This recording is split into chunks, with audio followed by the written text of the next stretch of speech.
Семинар кайра иштетүүчү ишканалар менен дыйкандардын байланышын бекемдөөгө, агрокластерди өнүктүрүүгө, дыйкандарга жана чакан ишканаларга ылайыкташтырылган технологияларды, бизнес модельдерди жана жабдуулардын иштөөсүн жайылтууга багытталган.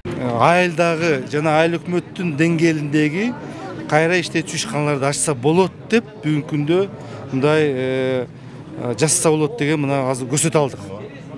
Мына май чыгаруу үчүн көрсөтө алдык. Жүндү терип, жүндүн кайсы продукцияны чыгарса болот деп аны көрсөтүп бере алдык. Анан кийин тиги терини эгерде сапаттуу эгерде алса, терини сатып алам деген адамдарда мына бул жерде биз жолун көрсөтүп атабыз. Анан мына тоок ферманы көрсөтүп атабыз. 384 тоокту бир фермага 310 жумуртка чыга турган ферманы көрсөтүп атабыз.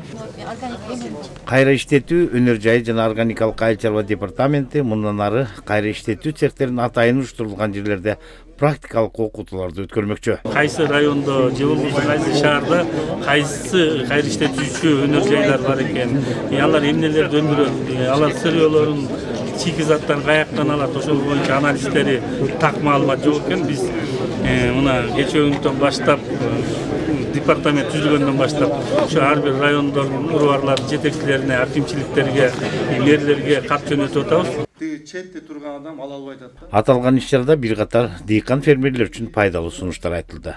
Мобилдик тоок фермасынын заманбап жабдыктарында жогорку продуктивдүү жумурткалуу тоокторду өндүрүү менен жакшы пайда тапса болот.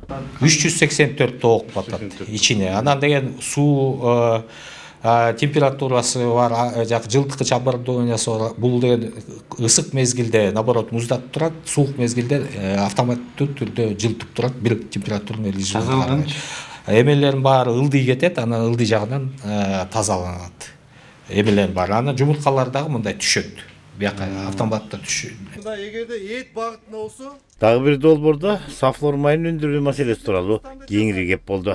Станокты коюп берет дагы майын дагы чыгарат. Эгерде майы сатылбай калса, мына биз гарантия беребиз. Жалаватта завод бар, ошо майды алат. Иш-чарада мындан сырткары терини кайра иштетүү, мобилдик саан аппараттары менен иштөө ыкмалары, сарамжалдуу тоют даярдоо, өрүктү кайра иштетүү жана бул иштерге банктардын катышуусу тууралуу кеңири сөз болду. Ошо 7 долбоордун алкагында эми буюрса Айыл банк дагы өзүнүн ишин жүргүзөт. Биз дагы өзүбүз кредитный продуктларыбызды карап чыгабыз. Буюрса ушул долбоордун негизинде күзүндө бир жакшы натыйжага келебиз деген ойдомун да. Семинарга 40 райондун өкүлдөрү катышып, ар бир райондо ушундай кайра иштетүүчү цехтерди көбөйтүү боюнча жылдык пландарына киргизип, өндүрүүчүлөргө тынымсыз окутууларды жүргүзүү милдеттендирилди.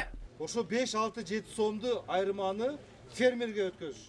Сталбек Абдыраев, Элдар Анарбеков, ЛТР каналы.